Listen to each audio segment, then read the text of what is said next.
नमस्कार. सर्वप्रथम आपल्याला थोडीशी या पार्श्वभूमी सांगू इच्छितो, म्हणजे आपल्याला विषय लक्षात येईल. पुणे महानगरपालिकेची निवडणुका ज्या वेळेला 15 डिसेंबरला जाहीर झाल्यानंतर राष्ट्रवादीबरोबर आघाडी करायची का नाही करायची असा ज्यावेळेला चर्चा सुरू झाली, त्यावेळेला प्रदेश काँग्रेस कमिटीने मुंबईमध्ये शहर अध्यक्ष म्हणून मला आणि प्रमुख नेत्यांना बोलवलं होतं. तिथं नंतर चर्चा झाल्यानंतर स्पष्ट सांगितलं होतं की अजितदादांची जी राष्ट्रवादी घड्याळ असेल त्याच्यावर आपल्याला जाता यायचं नाही, आपल्याला फक्त सुप्रियाताईंबरोबर जाता येईल, म्हणजे तुतारीबरोबर जाता येईल. आम्ही तो पक्ष आदेश मान्य करून पुण्यात आलो. त्यावेळेला तुतारीचे पवार साहेबांच्या राष्ट्रवादीला विनंत्या केल्या, अनेक वेळेला ते आमच्याबरोबर आले नाही. त्यांनी घड्याळाबरोबर युती आघाडी करून काँग्रेस पक्षाच्या अधिकृत उमेदवारांविरोधात तुतारी हा चिन्ह देऊन आमचे जवळजवळ 26 नगरसेवक प्रामाणिक कार्यकर्ते त्याच्यामुळे पराभूत झाले आणि काँग्रेस पक्षाचं मोठं नुकसान झालं. जानेवारी संपत नाही, जूनचा महिना येतो. 3 महिन्यामध्ये आणि कार्यपद्धती प्रदेशची अशी असते की आपल्याला कुणाला पाठिंबा जर द्यायचा असेल तर निवडून आलेले जे काही 15 नगरसेवक आहेत त्यांची बैठक कॉल करून आपल्याला द्यायचा. शेवटी आदेश हा राज्याचा असतो, प्रदेशचा असतो, तो मान्य करेल, पण चर्चा करून त्याच्यात घ्यायचं असं. अनेक नगरसेवकांचं मत होतं की ज्या तुतारीने आपल्या विरोधात निवडणूक लढली त्याला आपण पाठिंबा देऊ नये, आपण आपला उमेदवार उभा करावं. तरीही प्रदेशकडनं एक आदेश आला की तुम्ही त्यांना पाठिंबा द्यायचा. आम्ही तो महाराष्ट्र प्रदेश काँग्रेस कमिटीचा आदेश मान्य केला आणि त्यांना सह्या दिल्या.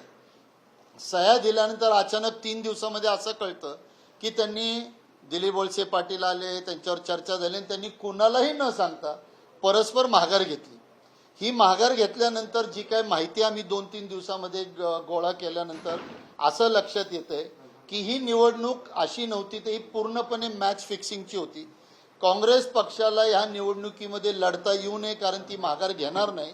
त्या जागी राष्ट्रवादीला लढवायचं आणि मग राष्ट्रवादीला माघार घ्यायला लावायचं आणि भारतीय जनता पक्षाने जी काही राष्ट्रवादी आहे त्यांना बिनविरोध निवडून येता आलं पाहिजे. आमचं एवढंच म्हणणं आहे की काँग्रेस पक्षाला निवडणूक न लढण्यासाठी ज्या ज्या नेत्यांनी, ज्या ज्या कार्यकर्त्यांना, आपल्याला एक गोष्ट एवढी स्पष्ट करतो, या प्रक्रियेमध्ये आमच्या पुणे शहराची जबाबदारी असणाऱ्या सतेज पाटलांना सुद्धा या प्रक्रियेमधनं बाहेर ठेवलं, त्यांना सुद्धा अंधारात ठेवलं, त्यांना सुद्धा कल्पना दिली नाही.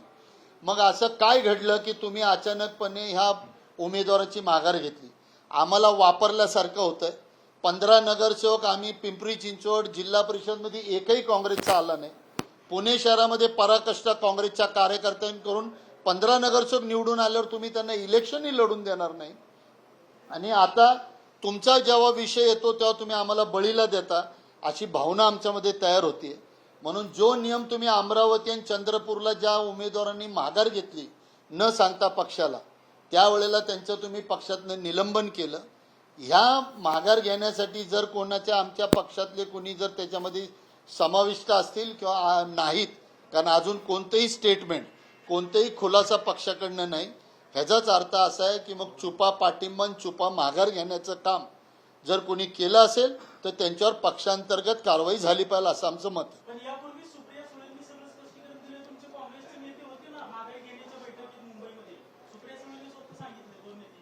मी आपल्याला परत सांगतो, मी जो आजचा आरोप करतोय किंवा मी आजची नाराजगी व्यक्त करतोय माझ्या पक्षावर करतोय. माझ्या पक्षाच्या प्रदेशाध्यक्षांपासून तर खालपर्यंत कुणी कोणता खुलासा केलाय का? ते त्यांचा पक्ष वाढवण्यासाठी नाही ते षडयंत्र राबवतात. माझ्या पक्षामध्ये का नाही करत ह्या?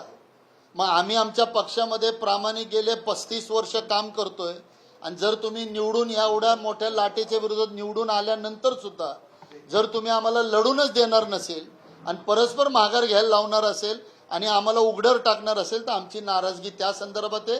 आणि राहुल गांधींचं मत आहे डरोमत. जर चुकीचं झालं असेल त्यामध्ये कोणताही व्यक्ती या माघार घेण्याच्या पाठिंब्यामध्ये असेल तो प्रत्यक्ष किंवा अप्रत्यक्ष त्याच्यावर कारवाई झाली पाहिजे अशी आमची मागणी आहे. मी काँग्रेस पक्षाला म्हणजे खरगे साहेब आमचे राष्ट्रीय अध्यक्ष आहेत, के.सी. वेणुगोपाल इन्चार्ज आहे आणि राहुल गांधी तिघांना मेल केलेले आहेत आणि या मेलमध्ये हीच मागणी केलेली आहे की पुणे शहर काँग्रेसला खच्चीकरण करण्याचं काम चालू आहे. जर असं असेल तर याच्यावर आपण तातडीने एक निरीक्षक AICC कडनं पाठवावा. आणि याची चौकशी करावी. त्या चौकशीमध्ये 100% आपल्याला याच्यामध्ये उणिवा सापडणार आहेत आणि त्या विषयाप्रमाणे आपण ती कारवाई करावी. काँग्रेसमध्ये गटबाजी आहे का? कारण तुमचं शहराध्यक्षपद काढून घेणार आहे किंवा नवीन शहराध्यक्ष नेमाला हर्षवर्धन सरकार जबाबदार आहे आणि त्याच्यामुळे तुम्ही नाराज आहे असा एक सूर लावला जातोय सतत. आणि तुमचा गट वेगळा आहे आणि हर्षवर्धन सरकारांचा गट वेगळा आहे अशी सुद्धा गटबाजी आहे त्यातून उपाळलेला असेल. मी आपल्याला पहिलंच एकदा सांगतो, ज्या दिवशी मी शहर अध्यक्ष पदावर बसलो तो त्याच वेळेला माझं भाषण काढा. 3 वर्षापेक्षा जास्त कुणालाही ठेवू नये असं माझं मत होतं. आणि या प्रक्रियेमध्ये जेव्हा सर्जन कार्यकर्ता अभियान होतं त्यावेळेला मी स्पष्ट सांगितलं होतं की मी अध्यक्ष होण्यामध्ये इच्छुक नाही. मी 4 वर्ष भोगले आणि आय एम सॅटिस्फाईड. 9 वर्ष गटनेता भोगले, आय एम सॅटिस्फाईड. पण ज्या वेळेला जर असं काही होत असेल, मी 3 वर्ष 4 वर्ष अध्यक्ष असताना कोणतीही निवडणूक प्रक्रिया राबवली तर शहर सोडून मी पळालो नाही. मी पक्षामध्ये उभं राहून नियोजन करत राहिलो. पण या दुर्भाग्य इथं असं आहे की ज्या दिवशी आचारसंहिता लावली त्याच दिवशी शहराचे अध्यक्ष निघून गेले आणि पार्श्वभूमी जर तशी धरली तर ते पण राष्ट्रवादीतनं आले. मग ही मॅच फिक्सिंग आहे का सगळी?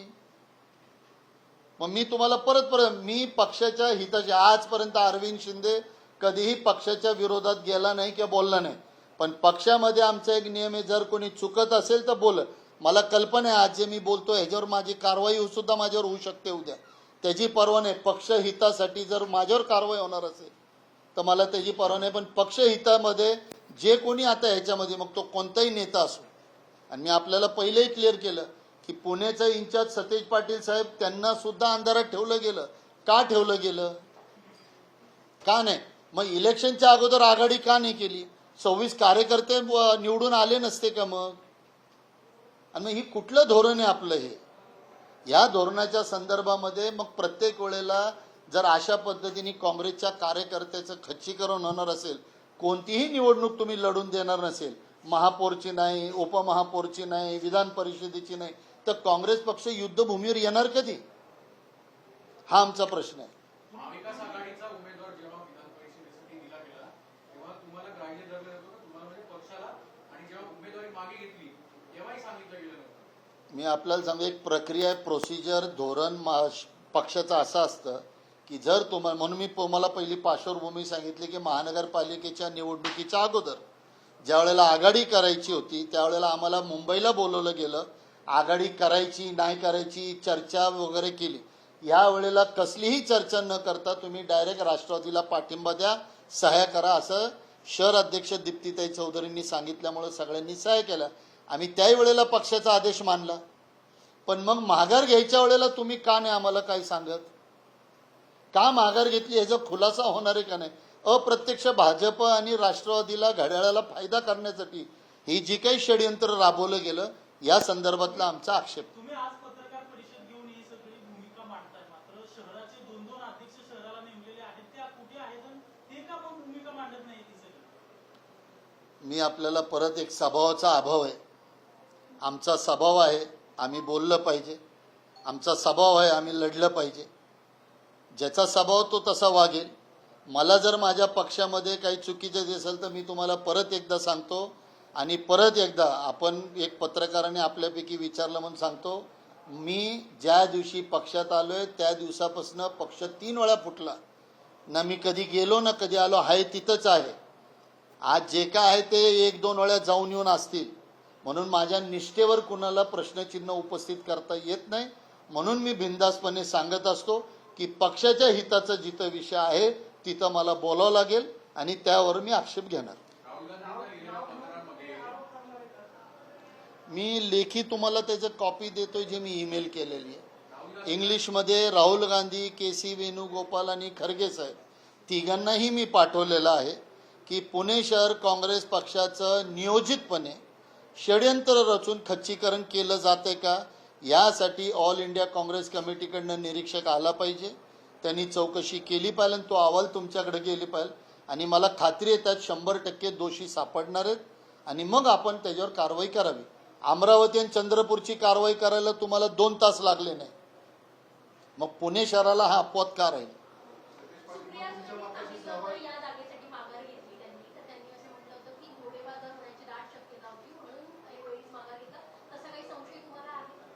सुप्रियाताईबद्दल मला खूप पूर्णपणे आदर आहे. माझ्यापेक्षा सुप्रियाताई खूप मोठ्या राजकीय अनुभवी आहेत. घोडेबाजार फॉर्म भरण्याच्या अगोदर कल्पना नव्हती का आपल्याला? माझ्यासारख्या छोट्या कार्यकर्त्याने हा प्रश्न नाही विचारला पाहिजे आपल्याला.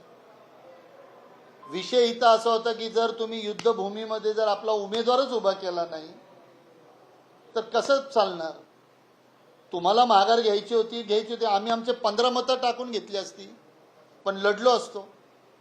पण लढूनच न देण्यासाठी, कारण काँग्रेसने उद्या माघार घेतली नसती, मग तुम्ही त्यासाठी भरला का? हा प्रश्नचिन्ह उपस्थित राहतो. तुम्ही म्हणताय की सुप्रिया सुळेला अगोदरच घोडेबाजार होणार आहे हे माहित नव्हतं का?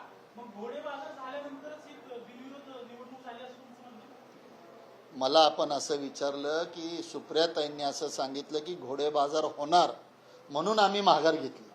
माझं त्याच्यावर उत्तर असं आहे की ते माझ्यापेक्षा खूप अनुभवी आहेत, दूरदृष्टी आहेत.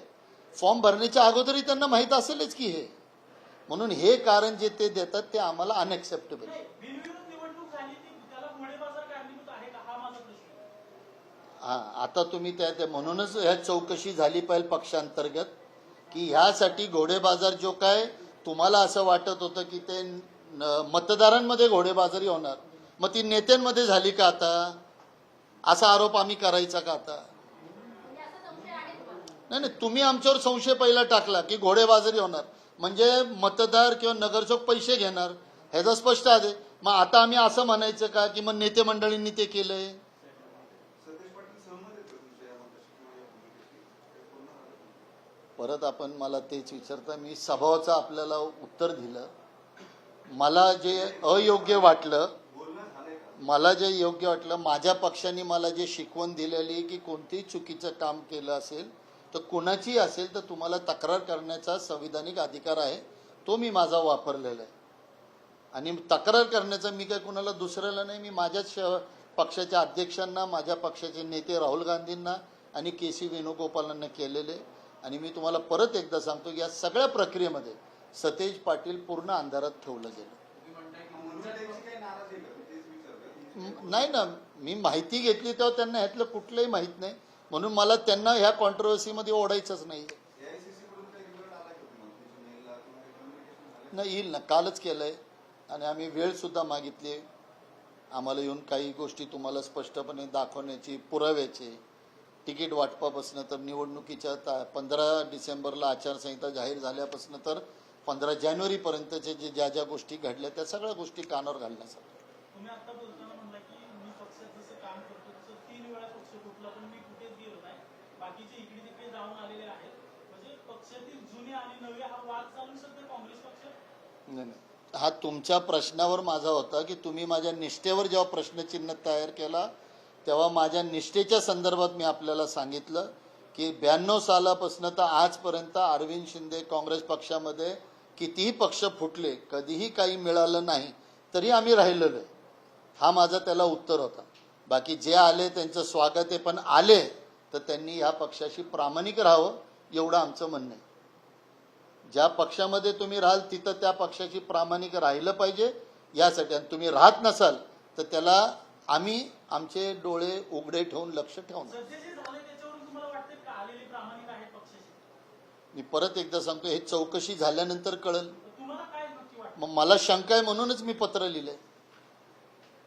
शिंदे साहेब, मध्यंतरी शहराच्या वेगवेगळ्या चौकामध्ये पॅनल लावण्यात आले होते. एकूणच सतेज पाटलांच्या कार्यपद्धतीवर आक्षेप घेण्याचे मागणी होता आणि त्याचा रोख नवीन जे नवनिर्वाचित पदाधिकारी त्यांनी तुमच्या गटाकडे अंगुली निर्देश केला होता आणि तुमच्या विरुद्ध तक्रार पण केली होती. माझं तर असं स्पष्ट मत आहे की ते बॅनर काँग्रेसच्या कोणत्याच कार्यकर्त्यांनी लावलेले नाहीत. कुणी लावलं? हे बाहेरच्या दुसऱ्या पक्षाच्या लोकांनी डिस्टर्बन्स करण्यासाठी लावलेले आहेत.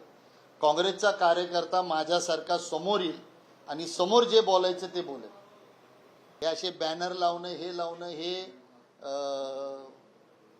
छपरी चाळे आमच्यामध्ये काँग्रेसचा कार्यकर्ता करत नाही. सतेज पाटलांचा जो काही निर्णय झाला नवीन कार्यकारिणीचा त्याला तुमचं पाठिंबा? हे बघ, ज्या वेळेला पक्षाने एखादा निर्णय घेतल्यानंतर आम्ही त्याच्या पाठीशी उभंच राहिलो ना.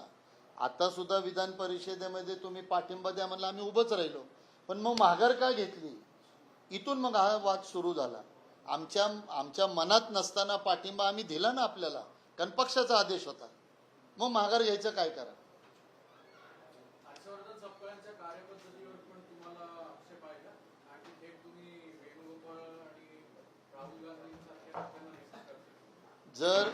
जर आम्हाला आमच्या शहर अध्यक्षांकडनं असं कळतं की प्रदेशकडनं आम्हाला प्रदेश अध्यक्षांकडनं असे आदेश आलेत, तर मग आम्ही त्यांचीच तक्रार त्यांच्याकडे कशी करणार. त्यांची तक्रार जर करायची असेल तर आम्हाला वरिष्ठांकडेच करावं लागेल. आम्हाला काही व्यक्तिगत कुणाबद्दल अरविंद मी म्हणून कधीही व्यक्तिगत वाद कुणाबरोबर ठेवला नाही. मी परत एकदा आपल्याला सांगतो की माझा विषय पक्षामध्ये जे चुकीचं किंवा अनियमितपणे जे काय आता घडलं हे पक्षाला मोठी हानी पोचलेली आहे असं माझं स्पष्ट मत आहे. एक संधी होती आपल्याला आणि ती संधी परत एकदा घालवली आणि पहिली वेळ नाही, तिसरी वेळ आहे या 3 महिन्यामध्ये. त्यामुळं मग मला आज बोलावं लागलं. उदाहरण विधान परिषदेचं दिलं गेलंय, पण याच्या आधी पण हे सगळं झालंय महापालिकेच्या वेळेस. मी आपल्याला तेच सांगतो, महापौरची इलेक्शन लढून दिली नाही, उपमहापौरची लढून दिली नाही, त्यानंतर स्थायी समितीची ज्या वेळेला फॉर्म भरायचे त्यावेळेला राष्ट्रवादीने परत माघार घेतली आणि आता परत ही 4थी वेळ. मग काँग्रेस जर लढणारच नसेल अशी तुम्ही एक प्रतिमा तयार करणार आहात का. मग 15 नगरसेवक जे जीवापाड लढले किंवा जे काही 100-150 कार्यकर्ते पराकष्टा घेऊन जर लढलेत, मग त्यांच्या लढण्याचे आणि त्यांच्या भावनेची काहीच तोलमोल नाही का, त्यांच्या प्रामाणिकपणाला काहीच मोल नाही का, जर आपण जर अशा पद्धतीने मॅनेज होणार असेल तर. थँक्यू.